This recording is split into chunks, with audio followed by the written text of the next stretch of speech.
Okay, so in this example it says if sine theta equals x in the interval theta has to be greater than 0 and less than pi over 2, what is tangent theta?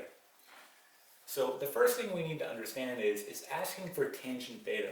And tangent theta is going to be sine theta over cosine theta, right? So if I want to find tangent theta, I have to know what sine theta over cosine theta is. So we can go ahead and write that. So tangent theta is going to be equal to sine theta over cosine theta, right?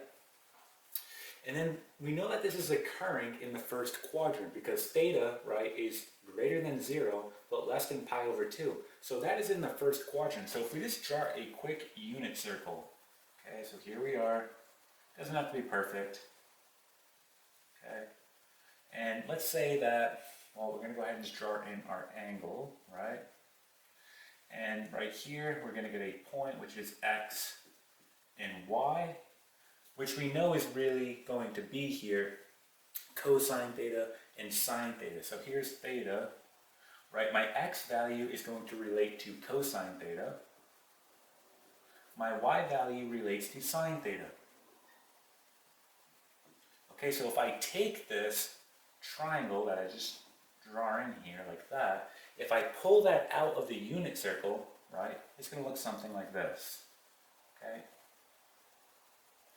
So we know here that, well, my hypotenuse is going to be 1 because, well, sine theta is equal to opposite over hypotenuse, right? So in this case, right, opposite in this case is going to be x. And then my hypotenuse will be 1. So sine theta is going to be equal to x over 1. Hence where we get just x, right? So I know here that my hypotenuse is 1. I know that my opposite, right, is going to be just x. So I'm trying to find this leg of the triangle here, right? And that's going to relate to cosine theta. So I'm trying to find cosine theta. So I can use Pythagorean theorem in order to do this. So what I'm going to do is just erase this so I have room to do this. And so in this case it's going to be cosine squared theta plus x squared equal to 1 squared, right? So just like a squared plus b squared equals c squared. And just simplifying this down, I'm going to get cosine squared theta equal to 1 minus x squared, right? So all I did was did 1 times 1, I got 1, subtract the x squared over, and then simply just take the square root on both sides. So you get cosine theta is equal to the square root of 1 minus x squared. So I have what cosine theta is now. So I can find tangent theta now because it's just sine theta over cosine theta. So we already know that sine theta is x, right? So I'm going to write my final answer like this. Tangent theta is going to be equal to, so sine theta is x.